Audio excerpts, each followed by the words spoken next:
নমস্কার, শখের রান্নাঘরে সবাইকে স্বাগত। দেখুন আজকে কি বানিয়েছি। আপনারা নিশ্চয়ই থাম্বনেল দেখে বা ক্যাপশন দেখে বুঝতে পেরে গেছেন আমি কি বানিয়েছি। তো দেখুন এটা আমি আজকে বানিয়েছি কিন্তু আমলকির আচার।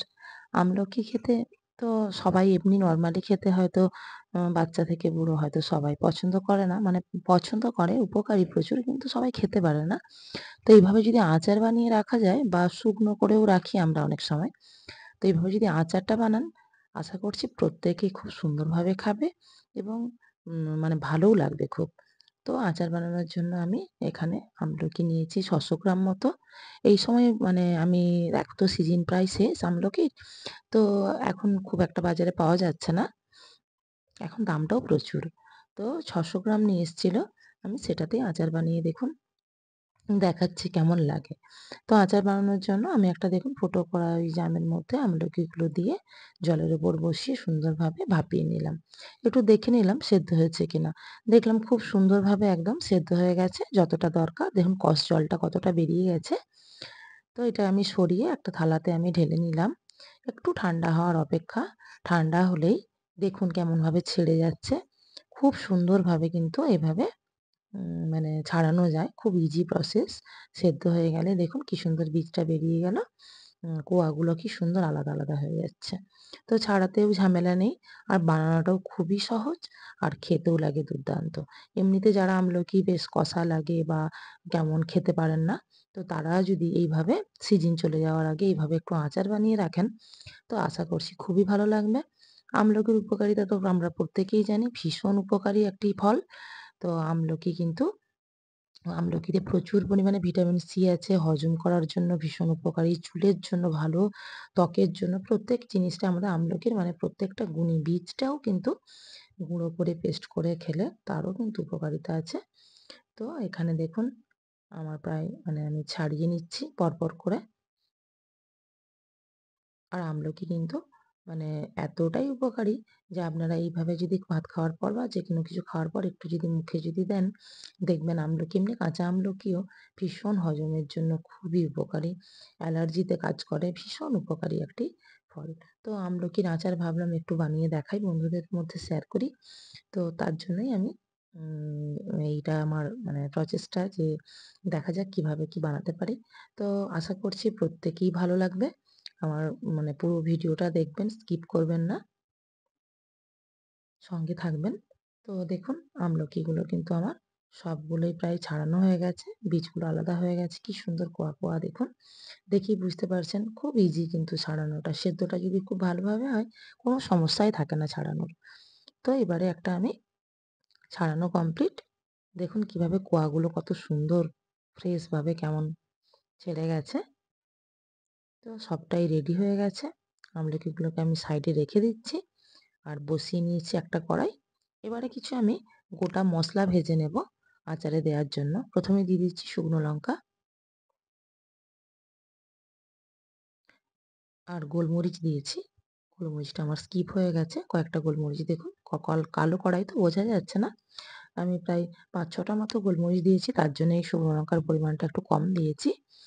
আর এখানে দিয়ে দিলাম ধনে আর দিয়ে দিলাম জিরে। একটু ভাজা হয়ে যাক তারপরে দেব পরপর আরো গোটা মসলা। তো এখানে দিয়ে দিচ্ছি মৌরি, সবুজ মৌরি যেটা হয় সেইটা ১ চামচ দিলাম। ধনেটাই দিয়েছি ২ চামচ আর ১ চামচ জিরে দিয়েছি, ১ চামচই মৌরি। আর ৬-৭ টা মতো দিয়েছি আমি গোলমরিচ আর ৪ টে মানে শুকনো লঙ্কা দিয়েছি। একটু নেড়ে নেব। একদম কিন্তু লাস্ট পর্যায়ে দিয়ে দিচ্ছি সর্ষে, কারণ সর্ষে ভীষণ ফেটে যায় আর ভাজতেও টাইম কম লাগে। যেগুলো টাইম বেশি লাগে সেগুলোই আগে দিয়েছি। আর একটু দিয়ে দিয়েছি আমি আগেই এম দিলাম চামচে, সেটা হচ্ছে মেথি দিয়েছি ১ চামচ। তো দেখুন সব গরম মসলাগুলোই কিন্তু ভালো সব মসলাগুলোই আমি ভালো করে একটু ভেজে নিচ্ছি। তো বেশি কিন্তু পুড়িয়ে ভাজা যাবে না, তাহলে কিন্তু মসলার একেবারেই টেস্ট পাওয়া যাবে না। এইভাবে ভাজতে হবে, একটু গন্ধ উঠবে নামিয়ে দেব। তো এখন দেখুন একটা প্লেট নিয়ে নিয়েছি। প্লেটের মধ্যে আমি ঠান্ডা করতে দিয়ে দেব। ঢেলে নিচ্ছি কড়াই থেকে। একটু হালকা ঠান্ডা হয়ে গেলে কিন্তু আমি মিক্সিতে গুঁড়িয়ে নেব। তো এবারে আমি মিক্সির বাটিতে দিয়ে দেব। কিছুক্ষণ আমি রেখে দিয়েছিলাম। তারপরে আমি এখন মিক্সির জারে দিয়ে দিলাম। এবারে এটাকে গুঁড়ো করে নেব। এত টেস্টি হয় এই আমলকির আচার। এভাবে যদি আপনারা বানিয়ে খান তাহলেই বুঝতে পারবেন। প্রসেসও ইজি, বানাতেও খুবই সহজ। একদম চটজলদি বানানো যায়, বেশি কিছু সময় লাগে না। আর দিয়ে দিচ্ছি দেখুন কড়াইতে রিফাইন অয়েল। রিফাইন অয়েলটা একটু গরম হয়ে গেছে। শুধুমাত্র ফোড়নে দেব শুকনো লঙ্কা, আর কিচ্ছু দেব না ফোড়নে। সব মশলাই আমার ভেজে রেডি করে নিলাম, দেখেছেন।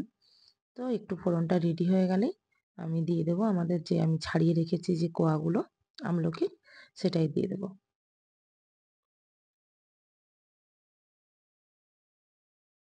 সব আমলকির কোয়াগুলো দিয়ে দিলাম আমি। এবারে ভালো করে তেলের মধ্যে এবারে ভেজে নেব। একটু ভাজতে হবে, ভাজলে কিন্তু আমরা সেদ্ধ করেছি, সেদ্ধতেও দেখুন অনেকটা কষ জল দেখেছেন বেরিয়ে গেছে, এবং ভাজাতে কি হয় খুব সুন্দর হচ্ছে, আরও মানে আরও একটু সেদ্ধও হয়ে যাবে এবং খেতেও খুব ভালো লাগবে। দেখুন কথা বলতে বলতে কিন্তু ভাজাটাও আমার প্রায় কমপ্লিট হয়ে গেছে।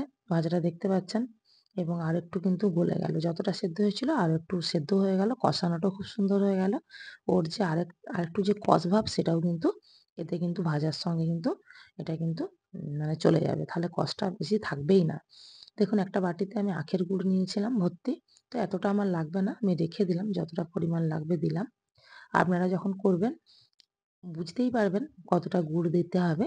তো নিজেরা যখন বানাবেন তো গুড়টা কম করে দেবেন, কম করে দেওয়ার পরেই বুঝতে পারবেন যে কতটা লাগবে। দেখুন আমার এটা কিন্তু এখন বোঝাই যাচ্ছে যে আর লাগবে না গুড়।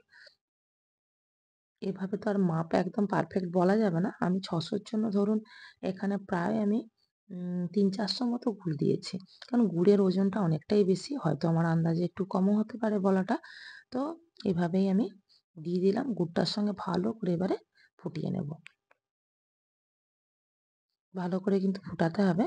না ফুটালে কিন্তু সেই যে একটা আমলকির মধ্যে কিন্তু পুরো মানে একদম গুড়ের যে সত্ত্বটা পুরোটাই ঢুকবে, এবং আমলকির যে একটা নিজস্ব যে ফ্লেভার আছে সেটাও কিন্তু গুড়ের সঙ্গে বেরিয়ে আসবে।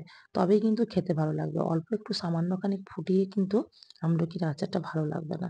কারণ আমলকিগুলো পুরোই কিন্তু একদম গুড়ের রসে একদম মজে যাবে। তাহলেই কিন্তু এই আচারটা খেতে ভালো লাগবে। দেখুন আচার কিন্তু একেবারেই রেডি খাওয়ার জন্য। আর ওপর থেকে আমি গোটা মশলাটাও গুঁড়ো মশলাটাও দিয়ে দিয়েছি। এখন আমার নামিয়ে আমি রেখে দিয়েছি। এবারে দেখুন দেখাচ্ছি কালারটা কতটা সুন্দর হয়েছে, দেখেই বুঝতে পেরেছেন। এবারে আমি ঠান্ডা করে নেব। ঠান্ডা করে একটা আমি কাঁচের বোলে, এয়ার টাইট বোলে কিন্তু আমি ঢেলে নিচ্ছি। তো দেখুন আমি কিন্তু একটা জিনিস আমার মিস হয়ে গেছে।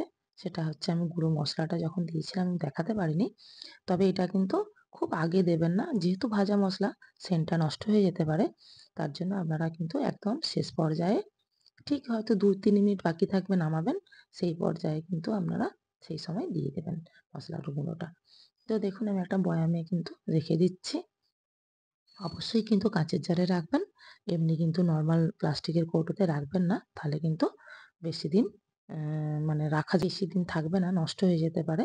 অবশ্যই কিন্তু এভাবে বানিয়ে খাবেন। লাইক, কমেন্ট ও শেয়ার করবেন। আমার চ্যানেলে নতুন বন্ধু হয়ে থাকলে অবশ্যই চ্যানেলটিকে সাবস্ক্রাইব করবেন।